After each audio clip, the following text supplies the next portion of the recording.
Have you ever noticed something weird? You finally start doing everything people tell you to do. You wake up earlier. You hit the gym. You start reading.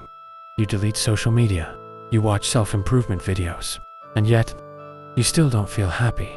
If anything, you somehow feel even more empty. Why? Because nobody tells you one simple truth. You can improve your life without improving your relationship with yourself. And that's exactly why so many people quit. Not because they're lazy, not because they lack discipline, but because they're chasing a finish line that keeps moving. Imagine this. There's a guy who's been overweight his whole life. He tells himself, once I get abs, then I'll finally be confident. Months go by. He loses the weight, gets lean, looks better than ever. But then, instead of celebrating, he starts comparing himself to fitness influencers. Now his shoulders aren't big enough. His arms aren't big enough. His jawline isn't sharp enough. The goal changed. Again. And that's the trap. Your brain is incredible at adapting. The things you once dreamed about quickly become normal. Psychologists call this hedonic adaptation. It's why people who buy a new car eventually stop feeling excited.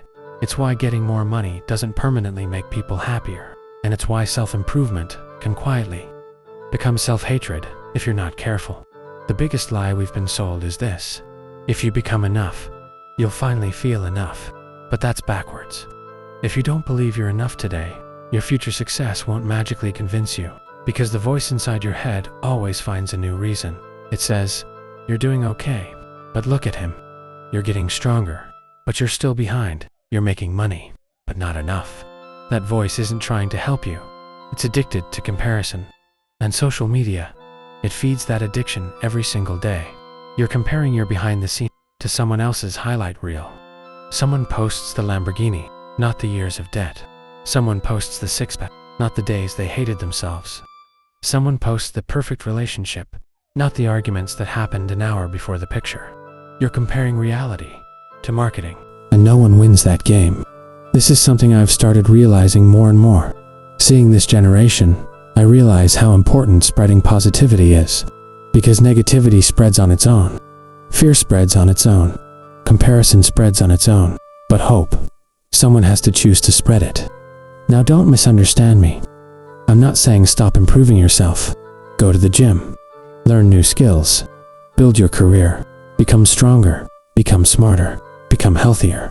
But don't spend your whole life believing you're only worthy after you achieve those things.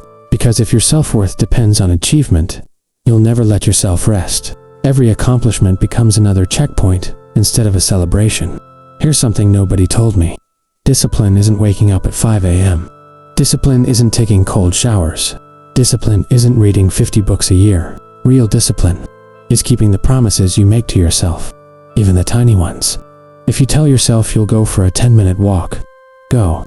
If you say you'll study for 20 minutes, study. Every promise you keep tells your brain, I can trust myself. And confidence isn't built by compliments.